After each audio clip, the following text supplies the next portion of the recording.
This is Rodney Atkinson. There has been a coup against the people of Britain and those nation-states of Europe which were liberated from fascism in 1945 and from communism in 1989. It has been a coup against the sovereignty of the voters, the very definition of democracy. Those who sought to destroy democratic sovereignty knew they could not succeed if they were open about their intentions, and they could not succeed if they attempted their coup within one democratic system. They therefore acted behind the democratic system and across national borders.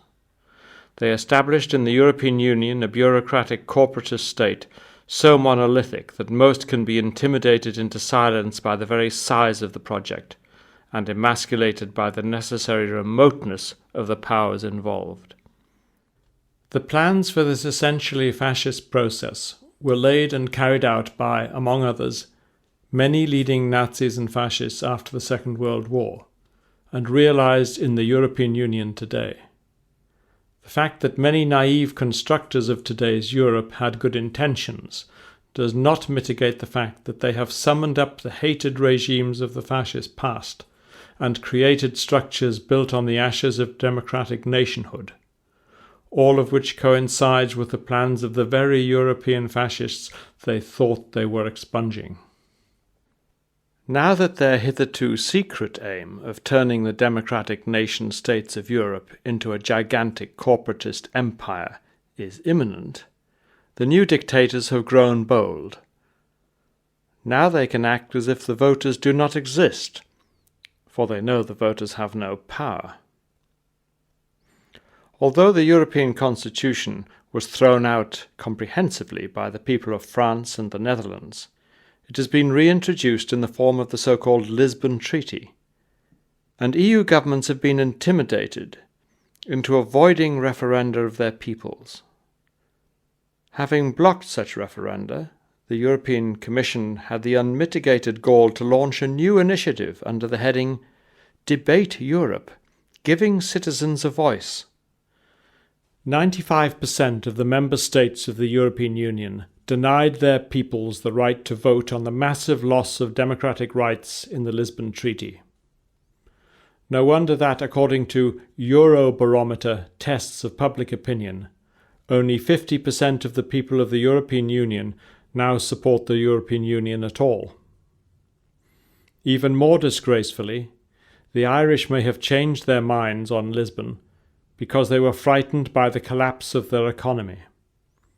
How ironic, because that collapse was due to German financial exploitation of their banks, and because Irish membership of the euro prevented them from controlling their own exchange rate and interest rates in a recession.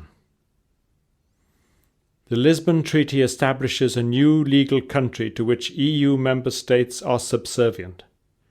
It makes future constitutional change possible even without consulting them. It removes the EU's founding principle of free and undistorted trade. It both bans and then reintroduces the death penalty for riots and upheavals, permits the restrictions of rights and freedoms to serve the interests of the European Union, and allows EU armed forces to enter any country. The Irish, destroyed by the euro and under intolerable pressure, voted yes to all that. The European Union now knows that all they have to do to finish off the constitutions of EU member states is to finish off their economies first. The frightened voters will then kowtow. The European Union is based on the Nazi plans of 1941, published as they were in Berlin in 1942. The EU was founded by, among others, leading Nazis and fascists, as was the Charlemagne Prize awarded to Tony Blair, Edward Heath, Roy Jenkins, and others for their role in removing democratic sovereignty from the nation-states of Europe. As in the 1940s, we witness today the breakup of Yugoslavia and Czechoslovakia and the recreation of the petty states of Slovakia, Croatia, Bosnia, and Albania and Kosovo. These states were all Nazi allies during the 1940s, and each provided Germany with a full Waffen-SS division. Europe's post-war leaders have repeated virtually word for word the beliefs of the leaders of fascism in the 1930s and 1940s. For a comprehensive demonstration of the parallels, see my books Fascist Europe Rising and Europe's Full Circle. The European Union has promoted and funded the ethnic cleansing of 1 million Europeans in the Balkans, mostly Serbs, Jews and Gypsies, from Croatia, Kosovo and Bosnia, realizing the ambitions of fascist organizations in those countries. It is, of course, the European Union, embraced by Labour, Liberal Democrat and Conservative parties alike, which has resurrected Croatia, a country with the most blatant fascist traditions in Europe, whose football supporters today form swastikas on the terraces, and whose leading pop star calls himself Thompson, after a machine gun used against the Serbs, and whose supporters give Nazi salutes. Croatia was, of course, guilty of the greatest ethnic cleansing in Europe for decades, when they drove some 300,000 Serbs out of their historic homeland in the Krajina in 1995. The links between Croatian fascists and German Nazis in the modern day is well documented. I quote here from a book, Führer X, written by Ingo Hasselbach, a former German neo-Nazi who was intimately involved with German Nazis and Croatian fascists as Croatia fought to break up Yugoslavia throughout the 1990s. In this they had the indirect support of the German army and the German government, who of course were President Tudjman's principal backers and the first to recognize the illegally created state of Croatia in 1991. Hasselbach writes, "The then government in Croatia, under President Franjo Tudjman, was reviving the tradition of the Ustashi and in many other ways honouring the former fascists. Units of the Croatian army were flying swastika flags and many more were flying the old Croatian fascist symbol.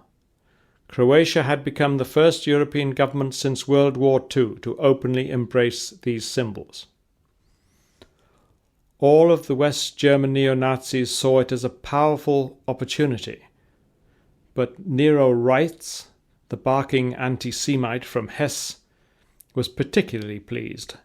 The problem for him was that there weren't enough Jews being killed, but Serbs would do." There are today 27 former nation-states of Europe who have no constitution, no elected governance, and citizens who can be arrested and passed from country to country without prima facie evidence of any crime or recourse to the traditional protections of jury trial or habeas corpus. How has this happened, and who is responsible? You only really know a political institution by the kind of people who support it. By that measure alone, the fascist origins of the European Union are difficult to deny. I set out here the names of the prominent Nazis and fascists of the 1930s and 1940s, who then became prominent political leaders of European countries, and of the European Union itself, where they helped to construct the European state which rules us today. Walter Hallstein. Hallstein was State Secretary for Foreign Affairs under Adenauer.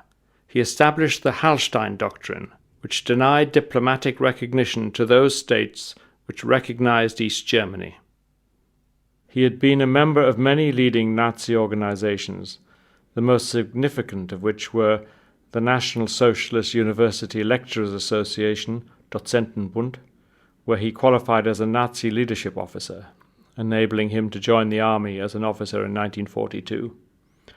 And he was also a member of the National Socialist League for Protection of the Law, Rechtswahrerbund. Such organizations were not like being a mere member of the Nazi Party. They were central cadres of Nazi rule to which only the most committed would have been admitted. The French President General de Gaulle summed up Hallstein in the following words: "If Dr. Hallstein is a convinced European, it is because he is first and foremost an ambitious German." His ambition during the Nazi period was evident from his intimate involvement in the preservation of Nazi doctrine in universities and the promotion of Nazism in German law. Walter Hallstein became the first president of the EEC Commission in 1958.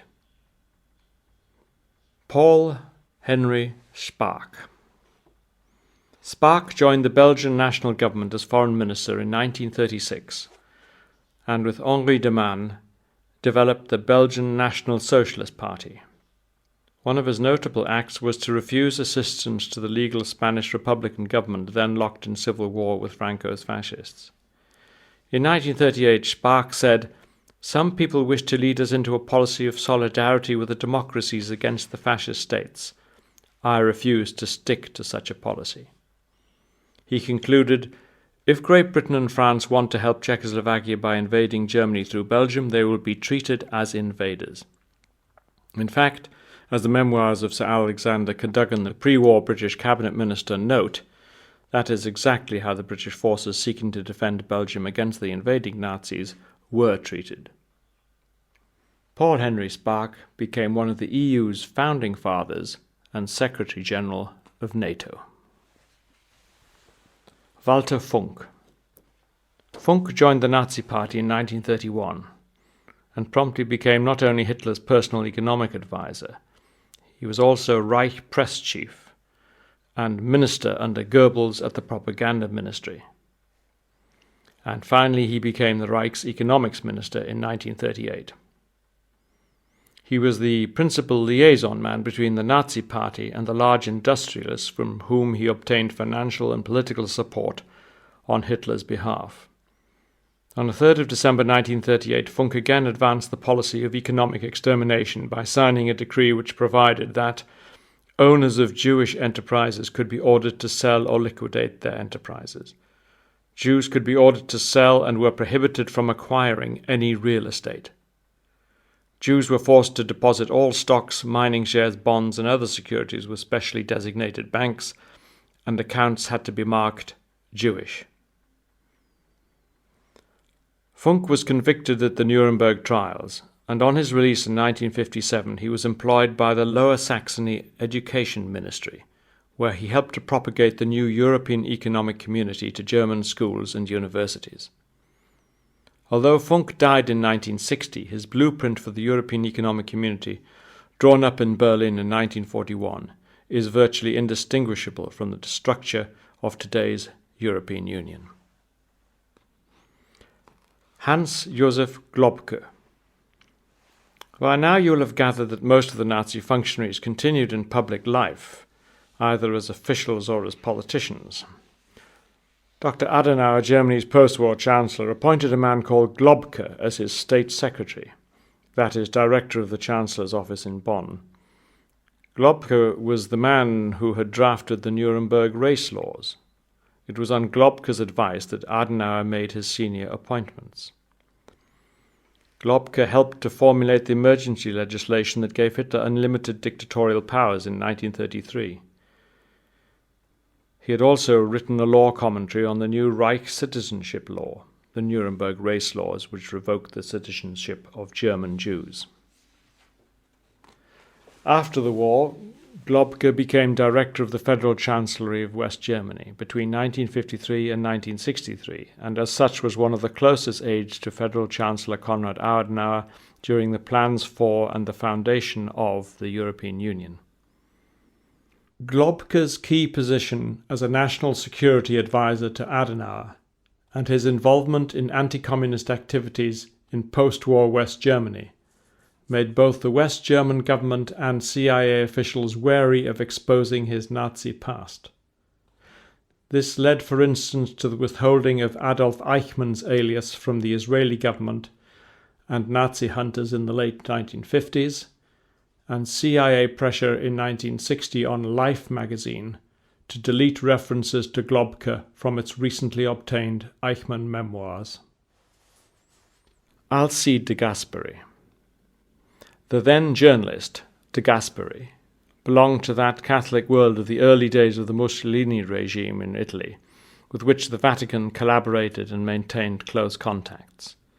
On the day Mussolini came to power, truckloads of nuns paraded through the streets of Rome, giving the fascist salute, which indicates the attitude of the Vatican in which de Gasperi worked in the 1930s. He was librarian in the Vatican as it became the first state to recognize the Nazi regime and sign its notorious 1934 Concordat with Hitler's Germany. Even during the Nazi occupation, de Gasperi was involved in intrigues against parts of the resistance in order to break up left-wing Catholicism and communist partisans.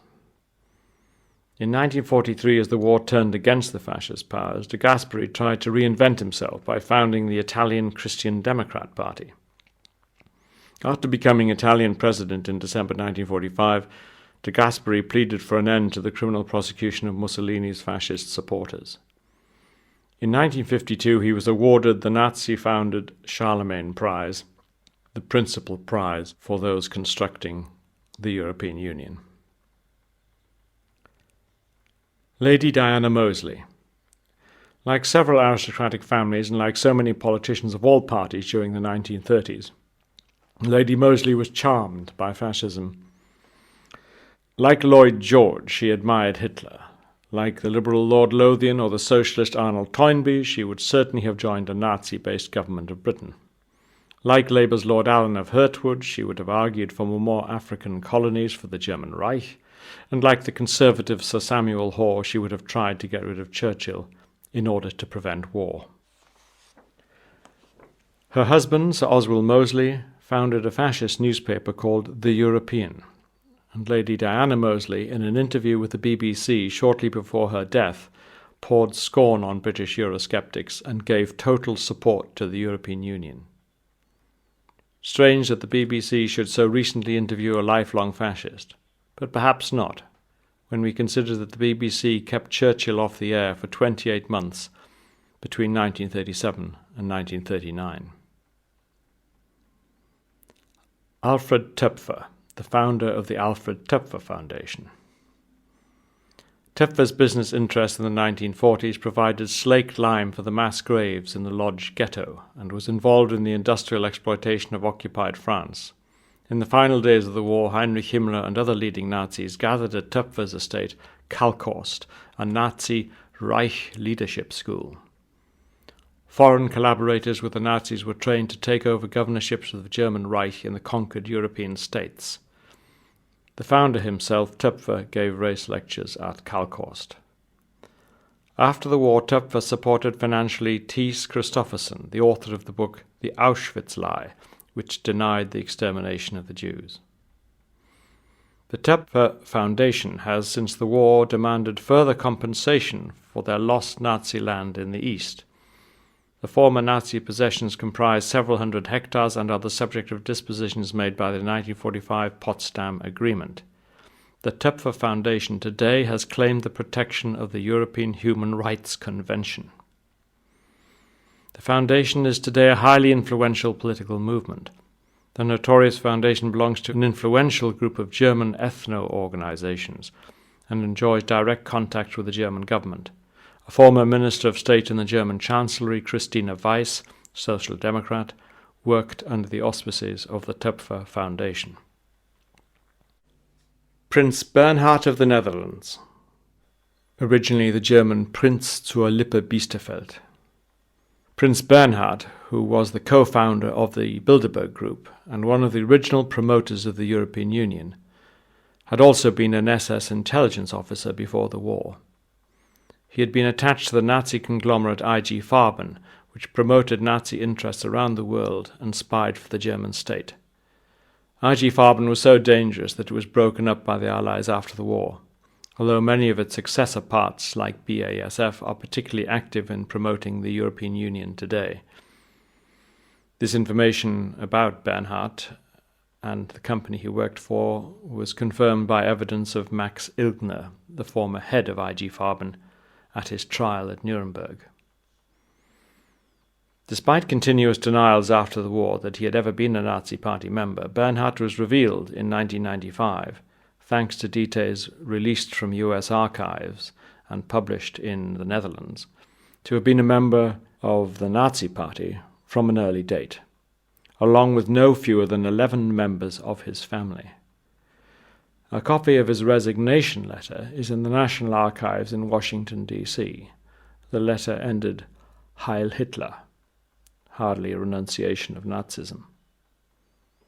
According to many, including the British academic Dr. Richard Aldrich, Prince Bernhard's Bilderberg Group was far more important than the European movement in creating the European Union. George McGee, later ambassador to Germany, and who in fact had been my father's tutor at Oxford in the 1930s, confirmed that the Treaty of Rome which brought the European community into being was nurtured at Bilderberg meetings.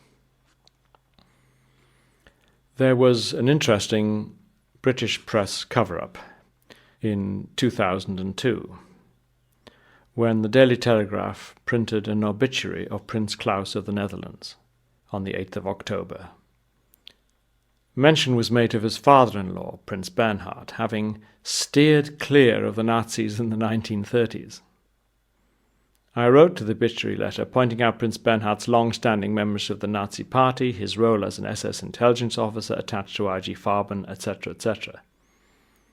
The editor referred me to the letter's editor, but she refused to publish the letter.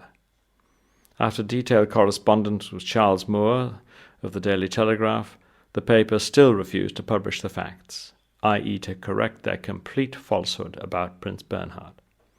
The Times, the Daily Mail, and the Evening Standard refused to cover the story. Kurt Georg Kiesinger. Kiesinger was an early member of the Nazi Party and as early as 1934 became a member of the Sturmabteilung. In April 1940, he joined the German Foreign Office and became the head of the department responsible for the Nazis' radio propaganda, not a function left to anyone other than a convinced Nazi.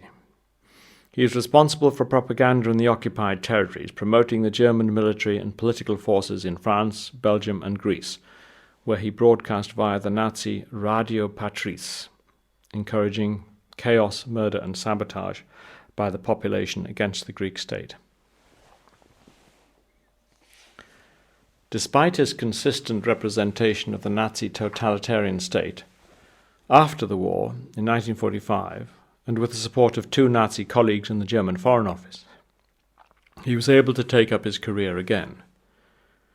The German Foreign Office was notorious under Adenauer as having hundreds of former Nazis long after the war. In 1966, Kurt Georg Kiesinger, as leader of the German Christian Democrat Party, became Chancellor of Germany. Theodor Heuss. Heuss was a former designer of concentration camps and supplier of slave labor to the V2 project, as Tom Bower in his book Blind Eye to Murder testifies.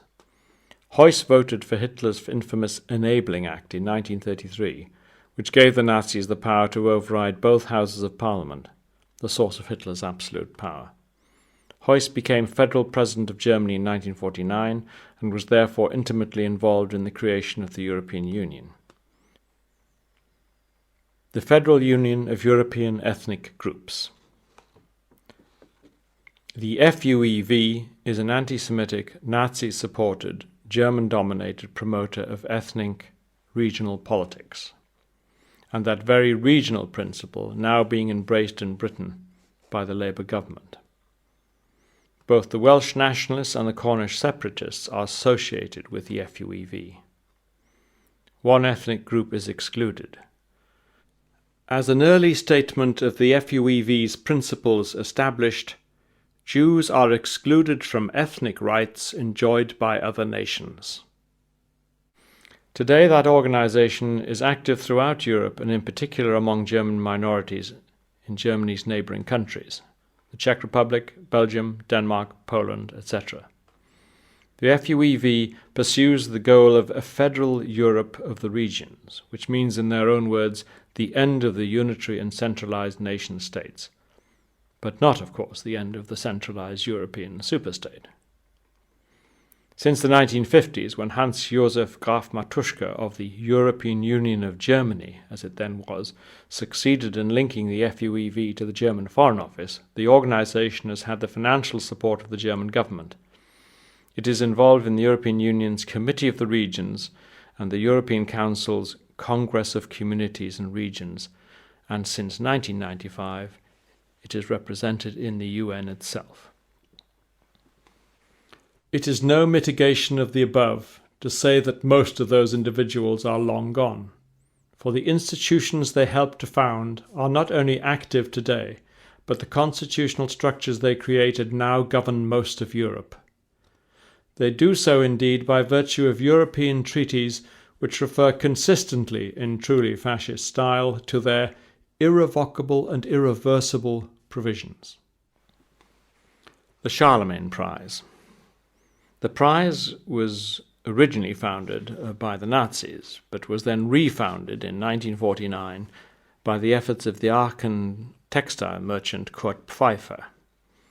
Pfeiffer, who had previously been a member of the Nazi Party and of 5 other Nazi organizations, maintained that he had always tended to be a fundamental believer in Europe, and the Charlemagne Prize Society was to be associated with the imperial idea, Reichsidee, of the Emperor Charlemagne.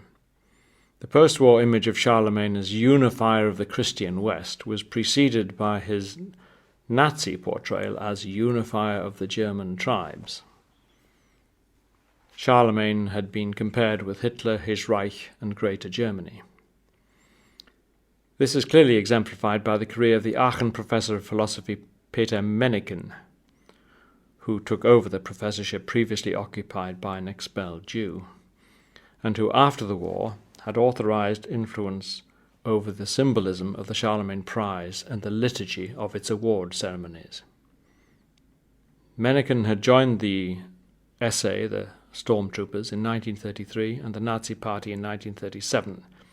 He used his lectureship at the Technical High School of Aachen in the service of expansionist Western research, and worked for 2 so-called Societies for International Understanding, which were informal offshoots of the Nazi propaganda ministry, used for German propaganda in the Netherlands and Belgium. It is therefore not surprising, considering those who were involved in the foundation of the European Union, that its top prize, the Charlemagne Prize, should have had such well-authenticated Nazi roots. But now let us consider some post-war European, British and American figures who were influential in establishing the now powerful European Union and its rule over 27 nation-states of Europe. George Kennan. Kennan, who died in 2005, was possibly the leading post-war US foreign affairs expert and an authority on Russia. Left-wing, supranationalist with excessive sympathy for authoritarian regimes in Germany, Spain and Italy, and a critical influence on US foreign policy in the 1950s.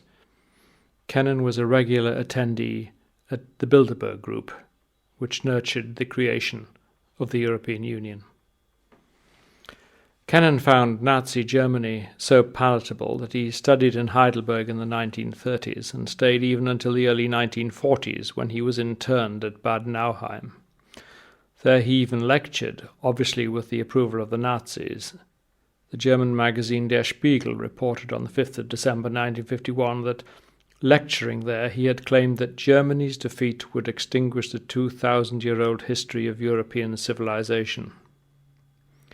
He attacked the Allies for not enforcing a greater circumspection on the Nazi regime and caused it to proceed more slowly with the actualization of its timetable. After the war, Kennan was particularly influential in stopping the denazification program initiated in 1945.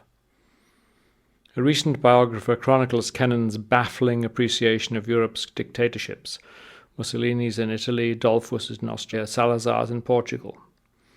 Kennan believed that their kind of authoritarian government was a healthy and welcome alternative to inefficient parliamentary democracy.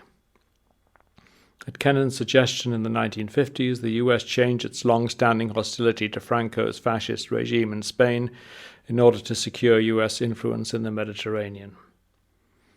Kennan thought the First World War had not been worth fighting, and he said in an interview with the New York Review of Books in 1999, "I would like to see our government gradually withdraw from its public advocacy of democracy and human rights."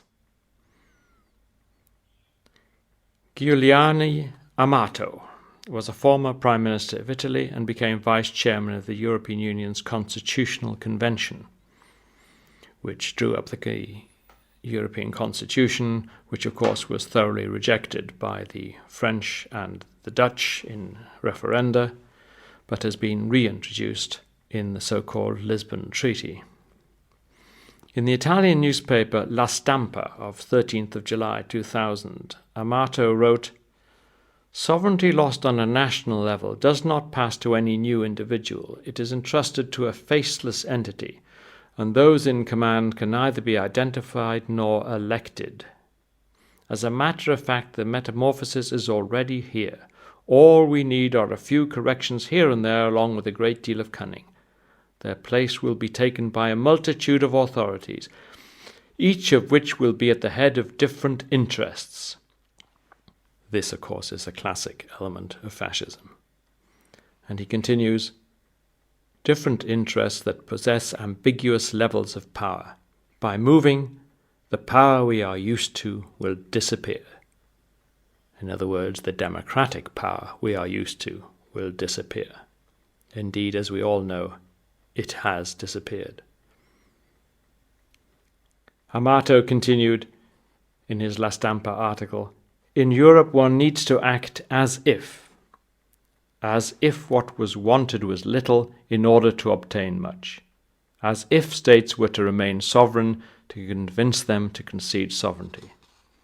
The Commission in Brussels, for example, should act as if it were a technical instrument in order to be able to be treated as a government, and so on by disguise and subterfuge." What a very good summary that is of the fascist process behind the substance of the European Union. Now let's look at Kenneth Clarke, the former Conservative Home Secretary and Chancellor of the Exchequer. It was Kenneth Clarke, who was a young student in the Cambridge University Conservative Association, invited Oswald Mosley, the leader of the British Union of Fascists, to speak, and the young Michael Howard, who became leader of the Conservative Party, resigned from the association in protest. Many political and corporate beliefs unite a Euro-fanatic anti-democrat like Kenneth Clarke and the former leader of the British Union of Fascists, Oswald Mosley. So perhaps the invitation was not surprising. Mosley had said, "At a moment of supreme crisis, the will to Europe a nation can arise everywhere from the soil of Europe like a primeval fire. First must come the idea." There is little difference between that which Oswald Mosley as an individual and the 1962 fascist National Party of Europe set out, and that in which Kenneth Clarke, the so-called conservative of today, believes, and which European treaties since 1957 have achieved. That explains why Clarke voted recently to prevent the British people having a vote on the Lisbon Constitutional Treaty. Although I note that he was chairman of the Conservative Party's Democracy Task Force. To say that the European Union is a combination of modern corporatism and historic fascism may sound extraordinary, but I have laid out substantial evidence for this in my two books, Europe's Full Circle and Fascist Europe Rising, and I will provide more evidence in my forthcoming book, Into the Fire. So finally, you might like to guess which of these quotations from European leaders stem from the fascist 1930s and 40s, and which from the heyday of the European Union's construction in the 1980s and 90s. Might is right in politics and war. Genocide is a natural phenomenon. It is recommended, even commanded by the Almighty. Many Jews survive today thanks to the circumstance that they were forced laborers. Germans are tired of philo-Semitic overcompensation in the media and sterile grief rituals by politicians. The Jews should consider whether they would have behaved heroically if they had not been victims of the persecution. Germany should now, as it has become peaceful and reasonable, get all that Europe and the whole world has refused in two gigantic wars, a sort of smooth hegemony over Europe. Well, in fact, all the above quotes are from European leaders of the 1980s and 1990s. They were in the following order: Helmut Kohl, Chancellor of Germany; Franjo Tudjman, President of Croatia; Lutz Niethammer, advisor to German Chancellor Gerhard Schröder; Klaus von Dohnanyi, the former mayor of Hamburg; and finally Joschka Fischer, the former German Foreign Secretary.